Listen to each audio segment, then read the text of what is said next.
The U.S. House Majority Leader Eric Cantor's recent primary loss to a virtually unknown Tea Party candidate has Republicans and Democrats alike talking. Now, one of those is Vice Chair of the Sarasota Republican Party and political consultant Jamie Miller. SNN's Melissa Warren spoke with Miller about what he called a shocking upset and what he thinks it could mean for the Republican Party. Melissa. Miller says many members of Congress probably woke up this morning scratching their heads and wondering what this means for the House. Miller says one thing it does mean: political season is well underway and shifts in leadership are inevitable. Suncoast political consultant Jamie Miller says last night's primary was less about the divide between Tea Party members and traditional Republicans than a textbook case of campaign oversight. People didn't go vote for or against David Bratt. They voted for or against Eric Cantor.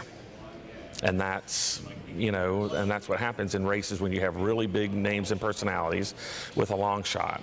And so the long shot obviously didn't make any mistakes during the campaign and likely ran a fairly good grassroots campaign.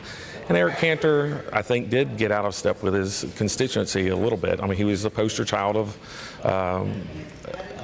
immigration reform in the House, and I don't know that's probably the only reason he lost, but that's probably the number one issue that people will talk about.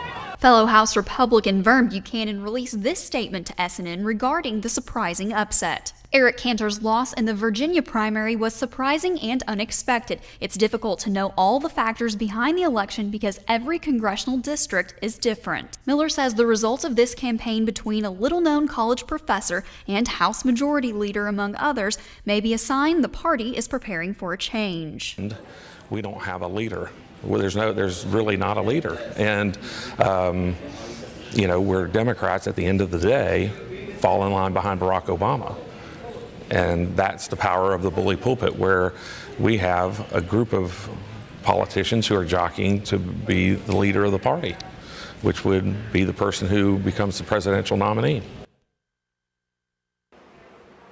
Miller says Eric Cantor received more than 8,000 fewer votes in this primary election than his last. And to put that into perspective, 20,000 more people in his Virginia congressional district voted this time.